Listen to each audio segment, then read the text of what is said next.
Haleluya. Selamat pagi, shalom bagi Bapak Ibu semua sekalian yang saya kasihi dan yang saya cintai. Dan tetap dalam doa saya, dalam waktu-waktu doa saya tidak akan pernah melupakan Bapak Ibu, saudara-saudaraku sekalian yang dengan setia mendengarkan YouTube atau mendengarkan firman Tuhan yang dikelola melalui YouTube ini. Walaupun kita belum bisa berjumpa, sudah memasuki 8 bulan ini. Namun saya senang sekali ada beberapa masukan dari beberapa orang yang mendengarkan firman Tuhan melalui siaran YouTube yang kami kelola ini, bahwa tidak saja didengar oleh orang-orang dewasa, namun ada keluarga yang melibatkan anak-anaknya untuk bersama-sama mendengarkan firman Tuhan. Itu sangat baik, karena firman Tuhan itu tidak dibatasi oleh usia. Siapapun boleh dengar dan siapapun harus dengar firman Tuhan. Jadi firman Tuhan itu tidak dibatasi oleh usia, umur, entah dia masih anak-anak ataupun dia remaja. Tapi sangat senang sekali ketika saya mendengar ada satu keluarga yang melibatkan anak cucunya untuk mendengarkan firman Tuhan bersama-sama di hari Minggu. Karena firman Tuhan itu berlaku bagi siapa saja, dan mungkin hanya bedanya cara penyampaiannya. Untuk anak-anak dalam bahasa yang dikelola setaraf ataupun khusus untuk anak-anak, tapi untuk dewasa bahasa yang dikelola untuk orang dewasa. Namun di balik semuanya itu saya sangat percaya bahwa Roh Kudus mampu bekerja, Roh Kudus mampu menerjemahkan setiap firman yang disampaikan untuk masing-masing siapapun yang mendengarnya. Pasti akan menerima hal-hal baik ketika dia merespon, dia memperhatikan, dia menyimak dengan baik, maka dia akan menerima segala yang baik dari firman Tuhan. Baik Bapak Ibu, pagi hari ini saya akan tetap berbagi, dan saya semangat sekali untuk berbagi dalam setiap hari Minggu untuk menyampaikan rahasia-rahasia firman Tuhan. Saya semakin bergairah untuk menggali, mencari tahu kebenaran-kebenaran firman Tuhan. Karena ada respon balik yang diberikan pada kami, bahwa masukan-masukan yang baik yang diberikan kepada kami, sehingga kami sangat bersuka cita ketika kami mendapat koreksi-koreksi, kami mendapat masukan-masukan untuk terus menggali kebenaran firman Tuhan dan berbagi apa yang kami terima ketika kami masuk dalam perenungan firman Tuhan.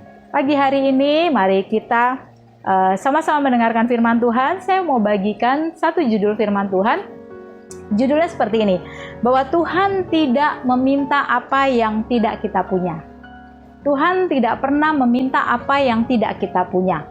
Nah, di sini kita belajar bahwa ketika firman Tuhan berbicara tentang memberi, ketika firman Tuhan berbicara tentang berbagi, itu bukan berarti Tuhan minta dari kita apa yang tidak kita punya. Kita semua punya, kita semua sudah diberi. Karena jangan pernah beranggapan kok Tuhan minta-minta ya. Misalnya ketika Tuhan memerintahkan atau firman Tuhan mengingatkan kepada kita untuk saling berbagi, untuk menabur, untuk memberi kepada saudara-saudara seiman kita. Jangan kita berpikir bahwa emang Tuhan gak bisa apa memberi mereka. Atau kenapa Tuhan mesti minta-minta. Mari kita lihat firman Tuhan, catat baik-baik. Di dalam 1 Korintus 10 ayat 26. 1 Korintus 10 ayat 26 berbunyi demikian. Karena bumi serta segala isinya adalah milik Tuhan. Ingat baik-baik, bumi serta segala isinya itu adalah milik Tuhan. Jadi bukan berarti Tuhan memerintahkan untuk kita memberi atau Tuhan meminta sesuatu dari kita itu karena Tuhan tidak punya. Tapi Tuhan sedang mendidik kita. Tuhan sedang mengajar kita tentang memberi atau menabur. Jadi judul firman Tuhan pagi hari ini bahwa Tuhan tidak meminta apa yang Anda, apa yang Bapak Ibu, apa yang saudara sekalian tidak punya. Saat firman Tuhan kita dengar, saat kita merespon firman Tuhan tentang menabur, tentang memberi, ingat baik-baik, firman itu berkata, firman itu berbunyi bukan meminta apa yang tidak kita punya. Tapi dia tahu bahwa Bapak, Ibu, Saudara punya apa yang sedang diminta. Apa yang sedang untuk diberi. Apa yang akan ditabur. Ya, jadi saya mau bagikan ada 3 kisah dalam Alkitab yang berbeda. Mari kita buka sama-sama di dalam 1 Raja-Raja 17 ayat 12-14. Cerita ini bukan cerita yang baru, tentu Bapak Ibu mungkin sering kali berulang-ulang baca di dalam 1 Raja-Raja 17 ayat 12-14 tentang janda di Sarfat. Ya, garis besarnya ketika pada waktu Elia disuruh berada di Sungai Kerit, Tuhan mengirim burung, Tuhan daging, Tuhan bilang minum air dari Sungai Kerit itu. Namun beberapa waktu kemudian sungai itu menjadi kering.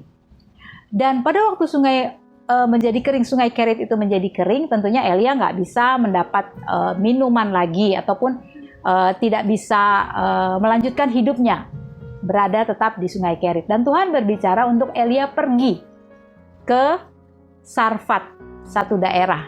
Dan Tuhan berfirman, mari kita baca sama-sama dalam 1 Raja-Raja 17. Ini contoh yang pertama bahwa Tuhan tidak meminta apa yang kita tidak punya. Jadi yang pertama, 1 Raja-Raja 17 ayat 12-14.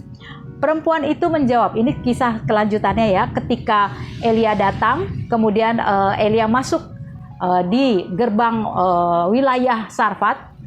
Elia melihat bahwa ada seorang perempuan yang sedang memungut kayu api. Dan yang luar biasanya, saya sampai kagum sekali dengan firman Tuhan ini, bahwa kok Elia bisa tahu bahwa perempuan itu adalah janda.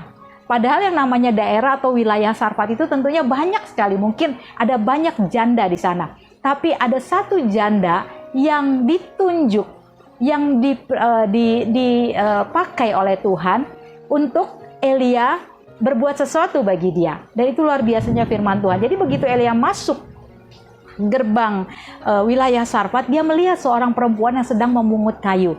Dan kemudian dia bertanya, apakah kamu seorang mari kita baca saja ayatnya ya.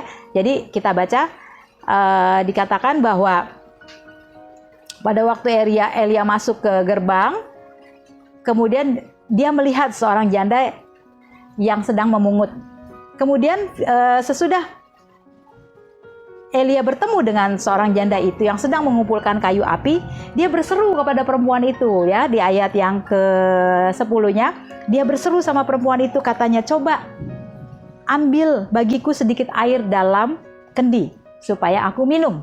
Kemudian ketika perempuan itu pergi mengambilnya, ia berseru lagi. Jadi si perempuan ketika berjalan untuk mengambil air bagi Elia, belum sampai dia bawa balik airnya, Elia nyuruh lagi, coba ambil juga bagiku sepotong roti. Elia minta apa? Minta roti. Elia minta makanan yang sudah jadi, yang siap saji. Namun di ayat 12 kita baca, perempuan itu menjawab, demi Tuhan Allahmu yang hidup, sesungguhnya tidak ada roti padaku sedikit pun, kecuali segenggam tepung dalam tempayan dan sedikit minyak dalam buli-buli.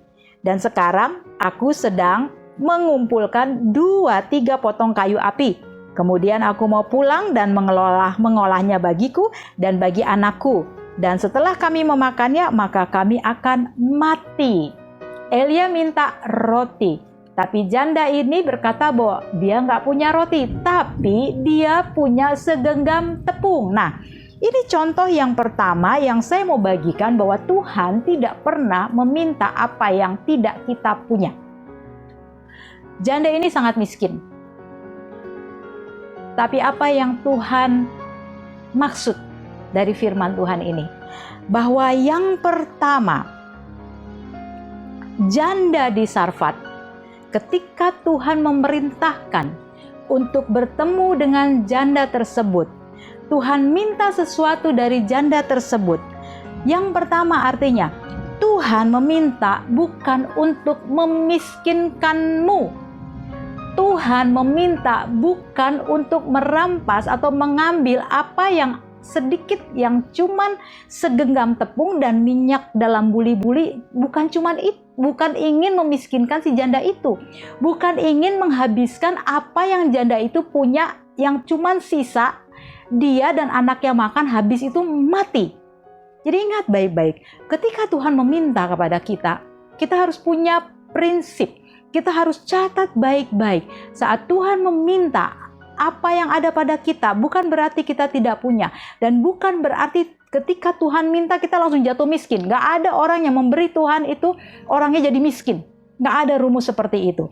Jadi poin yang pertama, contoh, janda di Sarfat ketika Elia minta roti dan dia berkata dia nggak punya roti, dia hanya punya segenggam tepung dan minyak dalam buli-buli yang luar biasanya, sisa itu hanya cukup untuk anak dan si janda itu. Dan Elia minta dibuatkan baginya. Pembelajaran penting buat kita Bapak Ibu, bahwa ketika Tuhan meminta, Tuhan tidak memiliki tujuan untuk memiskinkan kita, untuk merampas apa yang kita punya, yang kita menganggap bahwa ini cuma sedikit, ini cuma punya aku, yang aku cuma bisa makan dengan keluargaku, habis itu mati, habis itu nggak tahu lagi aku mau cari kemana. Ternyata rahasianya, ketika Tuhan meminta apa yang ada pada kita yang cuma tinggal sedikit, yang seolah-olah setelah kita memberinya, kita tidak tahu lagi harus makan apa, kita tidak tahu lagi harus cari dari mana. Jadi ketika Tuhan meminta, Tuhan memiliki tujuan untuk melipat gandakan apa yang ada padamu. Seperti janda di Sarfat. Kalau kita baca tadi dalam 1 Raja-Raja 17 ayat 15 sampai 16, kita baca di ayat berikutnya lagi di bagian yang di bawahnya, di ayat 16-nya dikatakan begini, di ayat yang ke 13-nya saja kita lanjutkan, di ayat ke-13, 1 Raja-Raja 17 ayat 13 dikatakan, tetapi Elia berkata, ketika janda itu merasa cemas, merasa khawatir ketika dia harus menyediakan makanan bagi Elia, dia bilang, abis ini saya makan, saya mati. Tapi Elia berkata demikian. Tetapi Elia berkata kepadanya, janganlah takut, pulanglah, buatlah seperti yang kau katakan. Tetapi buatlah lebih dahulu bagiku sepotong roti bundar kecil daripadanya, dan bawalah kepadaku. Kemudian barulah kau buat bagimu dan bagi anakmu. Ayat 14, sebab beginilah firman Tuhan Allah Israel, tepung dalam tempayan itu tidak akan habis, dan minyak dalam buli-buli pun tidak akan berkurang, sampai pada waktu Tuhan memberi hujan ke atas muka bumi. Lalu pergilah perempuan itu dan berbuat seperti yang dikatakan Elia.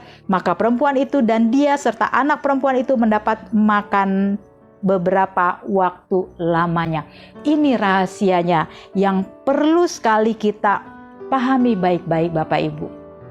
Jangan kita merasa ketika Tuhan meminta, ketika Tuhan memerintahkan untuk kita menabur, ketika Tuhan ingin kita belajar memberi, kita merasa bahwa Tuhan hendak membuat kita berkekurangan. Tapi rupanya saat kita taat pada firman Tuhan, begitu kita memberi, Tuhan sedang melipat gandakan apa yang kita punya. Jadi rahasia firman Tuhan yang pertama, Tuhan tidak pernah meminta apa yang tidak kita punya. Tapi Dia ingin melihat apa yang ada padamu dan Dia ingin melipat gandakan apa yang engkau punya. Mungkin sedikit saat ini apa yang kau miliki. Mungkin uang dalam tabunganmu sisa sedikit, mungkin makanan di rumahmu sisa sedikit, mungkin beras dalam tempayanmu sisa sedikit. Tapi ketika Tuhan memerintahkan untuk kita memberi, untuk kita menabur, untuk kita berbagi, catat baik-baik bahwa disitulah saatnya Tuhan hendak melipat gandakan apa yang ada padamu. Jadi itu rahasia yang pertama, bahwa Tuhan tidak pernah meminta apa yang tidak kita punya. Rahasia firman Tuhan yang kedua, mari kita buka firman Tuhan di dalam Kejadian 22 ayat 1-2. Ini kisah bagaimana Abraham dan Ishak. Anak-anak sekolah minggu juga tahu ya tentang kisah Abraham dan Ishak. Ketika Bapak Abraham diperintahkan oleh Tuhan untuk membawa anak yang dikasihinya yaitu Ishak untuk dikorbankan buat Tuhan. Kemudian Bapak Abraham dengan ketaatannya tanpa berbantah-bantah, dia bawa Ishak ke atas gunung, kemudian dia mempersiapkan segalanya untuk mengorbankan Ishak bagi Tuhan. Ingat, yang kedua, Tuhan tidak pernah meminta apa yang tidak kita punya. Bahkan lebih ngeri lagi, Tuhan minta apa yang kita kasihi, apa yang kita sayangi, apa yang paling kita kita simpan baik, yang paling berharga dalam hidup kita. Ketika Tuhan minta apa yang kita kasih, apa yang paling berharga dalam hidup kita, apa yang paling bernilai dalam hidup kita, Tuhan punya tujuan. Bapak Ibu, adik-adik sekalian juga perlu belajar ya. Jadi Tuhan punya tujuan bahwa saat Tuhan meminta, yang diminta adalah bukan masalah besar atau kecilnya, bukan masalah banyak atau sedikitnya. Yang Tuhan minta, saat Tuhan meminta apa yang kita kasihi, apa yang paling yang paling berharga dalam hidup kita, itu bukan maksud Tuhan untuk merampas apa yang menjadi bagian atau apa yang menjadi hal yang paling kita sayangi. Tuhan tidak bermaksud untuk merampas, tapi Tuhan ingin membuktikan bahwa Dia adalah Allah penyedia. Ingat baik, poin yang kedua, saat Tuhan meminta apa yang kita sayangi, apa yang paling berharga dalam hidup kita, apa yang paling bernilai dalam hidup kita, mungkin hanya satu-satunya. Bukan berarti Tuhan ingin merampas hal-hal baik dalam hidup kita. Tuhan ingin merampas apa yang kita sayangi dalam hidup kita. Tapi Tuhan ingin membuktikan bahwa Dia adalah Allah penyedia. Kisah tentang kejadian ini, di mana Abraham mempersembahkan Ishak dengan hati yang tulus tanpa berbantah-bantah. Mari kita buka di dalam Kejadian 22 ayat 11 sampai 13. Kejadian 22 ayat 11 sampai 13. Tetapi berserulah malaikat Tuhan dari langit kepadanya, "Abraham, Abraham." Saut Abraham, "Ya Tuhan." Lalu Tuhan berfirman, "Jangan bunuh anak itu dan jangan kau apa-apakan dia, sebab telah ku ketahui sekarang bahwa engkau takut akan Allah dan engkau tidak segan-segan untuk menyerahkan anakmu yang tunggal kepadaku." Lalu Abraham menoleh dan melihat seekor domba jantan di belakangnya yang tanduknya tersangkut dalam belukar. Abraham mengambil domba itu lalu mengorbankannya sebagai korban bakaran pengganti anaknya.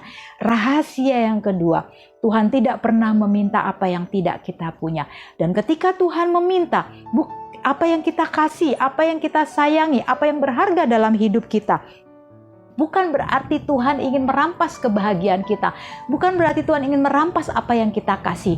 Tapi Dia ingin membuktikan bahwa Dia Allah penyedia. Dia Jehovah Jireh, Allah penyedia. Allah yang menyediakan apa yang kita tidak bisa sediakan. Dia akan sediakan. Dibutuhkan hati yang tulus, hati yang taat, hati yang rela seperti Abraham melakukannya tanpa berbantah-bantah. Ini rahasia yang kedua. Ketika Tuhan meminta, Dia tidak meminta apa yang tidak kita punya. Dan ketika Dia meminta apa yang kita kasih, Dia ingin membuktikan bahwa Dia Allah penyedia. Yang ketiga, Tuhan tidak pernah meminta apa yang tidak kita punyai. Yang ketiga, kita ingat kisah tentang Yesus memberi makan 5.000 orang dengan 5 roti dan 2 ekor ikan. 5 ketul roti dan 2 ekor ikan. Kita baca ayatnya ya. Ini untuk rahasia yang ketiga. Di dalam Matius 14 ayat 15 sampai 16.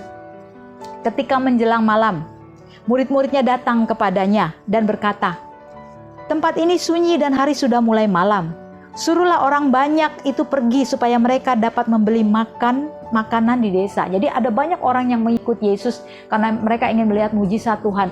Tapi perjalanan itu akhirnya memakan waktu sehingga mereka tiba di satu tempat itu sudah malam. Dan kalau udah malam tentunya penduduk desa sudah banyak yang tidur, tidak ada lagi orang yang berjualan. Dan orang yang ikuti banyak sekali, dan murid Yesus merasa khawatir bahwa orang yang begitu banyak ini belum mendapat makan malam. Tapi Yesus bilang apa di Matius 14 ayat 16? Tetapi Yesus berkata kepada mereka, tidak perlu mereka pergi. Kamu harus memberi mereka makan. Nah, Yesus menantang murid-muridnya. Ketika murid-muridnya melihat ada banyak ribuan orang yang mengikut Yesus dan mereka belum makan. Murid-muridnya bilang, usir aja mereka itu. Biar mereka cari makan sendiri-sendiri. Kita nggak usah repot-repot. Tapi Yesus bilang, nggak boleh. Kamu harus berikan mereka makan. Kamu yang harus memberi mereka makan. Murid-muridnya bilang, nggak ada apa-apa. Nggak punya apa-apa. Akhirnya murid-murid berinisiatif mencari di kumpulan orang. Ternyata ada seorang anak yang mempunyai 5 roti dan 2 ekor ikan. Dan kemudian dibawanya lah 5 roti dan 2 ekor ikan itu. Kemudian Yesus menerima 5 roti dan 2 ekor ikan itu dan dia mengangkatnya dan mengucap syukur. Jadi hal yang ketiga, ketika Yesus atau ketika Tuhan meminta, dia tidak meminta apa yang tidak kita punya. Dia tahu kita punya kok. Dia tahu kita ada walaupun bilangannya kecil, walaupun jumlahnya sedikit. Tapi itu nggak penting. Yang penting apa? Sikap hati kita. Bahwa kita sudah diberkati Tuhan. Kita sudah ditolong Tuhan. Jadi poin yang ketiga, Tuhan meminta bukan karena dia egois. Ketika Tuhan menyuruh murid-muridnya bukan karena dia egois. Tapi dia sedang mengajarkan kepada kita bahwa kikis setiap keegoisan manusia. Manusia cenderung serakah. Ketika dia punya sedikit mungkin dia bisa berbagi. Tapi saat Tuhan memberkati dia dengan luar biasa, berani dijamin dia akan menjadi pribadi yang pelit. Ada banyak orang seperti itu. Hanya orang-orang yang takut akan Tuhan. Hanya orang-orang yang mengerti rahasia memberi. Hanya orang-orang yang mengerti rahasia menabur. Mereka yang akan berani melakukan banyak hal untuk Tuhan. Jadi poin yang ketiga. Saat Tuhan memerintahkan murid-muridnya untuk memberi orang-orang yang berduyun-duyun mengikuti Yesus itu makan. Tuhan sedang mengajar. Yesus sedang mengajar. Untuk mengikis setiap keegoisan kita. Kita tidak menjadi pribadi yang mementingkan diri sendiri. Kita tidak menjadi pribadi yang hanya untuk bless me club. Untuk memberkati diri sendiri, untuk memberkati kelompok saya, hanya untuk memberkati keluarga saya tanpa peduli. Ada banyak orang di luar sana di mana Tuhan memberkati kita untuk menjadi berkat bagi mereka. Jadi poin yang ketiga, ketika Tuhan meminta sesuatu dari kita, bukan berarti dia meminta apa yang tidak kita punya. Dia sedang mengajar kita untuk kita mengikis sikap egois kita. Kita menjadi pribadi yang murah hati. Kita menjadi pribadi yang peka terhadap suara Tuhan. Yang mudah menangkap situasi yang ada. Jadi dalam masa-masa pandemi seperti ini, Tuhan banyak mengajar kepada kita. Mungkin kita sedang kekurangan. Mungkin kita tidak memiliki banyak uang. Mungkin kita tidak juga memiliki banyak beras di rumah. Tapi Tuhan mengajar ketika kita mampu memberi. Walaupun sedikit, kita sedang mengikis sikap egois kita. Kita sedang membukakan pintu penyediaan Tuhan. Kita juga sedang menerima kuasa pelipat gandaan yang Tuhan kerjakan dalam hidup kita. Jadi pagi ini Bapak Ibu, mari kita belajar untuk mengerti konsepnya Tuhan, untuk mengerti rahasia di dalam memberi, rahasia di dalam ketaatan kita ketika Tuhan meminta sesuatu dalam hidup kita. Yang pertama, Tuhan akan melipat gandakan apa yang kita punya. Yang kedua, Tuhan tidak sedang merampas apa yang kita kasihi. Tapi Tuhan ingin membuktikan bahwa Dia adalah Allah penyedia. Dan yang ketiga, Tuhan mengajar kita untuk kita mengikis setiap keegoisan manusiawi kita. Kita belajar menjadi pribadi yang murah hati. Kita belajar menjadi pribadi yang peka, yang mudah menangkap apa yang menjadi isi hatinya Tuhan. Demikianlah firman Tuhan pagi hari ini. Buat Bapak Ibu yang ada di luar sana, buat adik-adik yang sedang mendengarkan firman Tuhan, mari kita belajar taat sama Tuhan. Sederhana kok, lakukan saja, nanti Tuhan melakukan bagiannya Tuhan. Kalau Tuhan bicara, kerjakan, gak usah pakai mikir-mikir, timbang-timbang sana sini. Berdoa, masuk kamar, dan minta Tuhan kuatkan untuk kita bisa melakukan firman Tuhan. Demikianlah firman Tuhan pagi hari ini. Saya percaya bahwa saat kita melakukan firman Tuhan, maka kita akan menerima buah-buah dari apa yang kita lakukan. Terpujilah Tuhan. Mari Bapak Ibu, kita satukan hati mengucap syukur untuk setiap firman Tuhan yang sudah kita dengar pagi hari ini. Mari kita berdoa. Bapa di surga, kami bersyukur Tuhan untuk firman Tuhan yang begitu luar biasa, menyingkapkan rahasia-rahasia kebenaran firman Tuhan. Saat Engkau meminta sesuatu dari kami Tuhan, Engkau tidak sedang memiskinkan apa yang kami punya. Bahkan Engkau tidak sedang merampas apa yang kami punya. Bahkan juga Tuhan sedang mendidik kami untuk menjadi pribadi yang peka, tidak menjadi pribadi yang egois, yang pribadi yang hanya mementingkan diri sendiri. Kami bersyukur Tuhan, mari Tuhan, tanamkan setiap kebenaran firman Tuhan ini Tuhan, supaya kami boleh menjadi berkat bagi keluarga kami, kerabat kami, jemaat Tuhan, bahkan orang-orang yang ada di sekitar kami, sehingga Tuhan dikenal melalui apa yang kami perbuat. Terpujilah Tuhan, inilah syukur kami di hari Minggu ini. Berkati setiap anak-anak-Mu yang telah mendengarkan firman Tuhan, supaya mereka menjadi pribadi yang murah hati, pribadi yang tidak takut menabur, pribadi yang senang berbagi. Di dalam nama Yesus Kristus Tuhan, kami berdoa dan mengucap syukur. Haleluya, amin. Selamat pagi, selamat hari Minggu, selamat memberi, selamat menabur, selamat berbagi. Tuhan memberkati.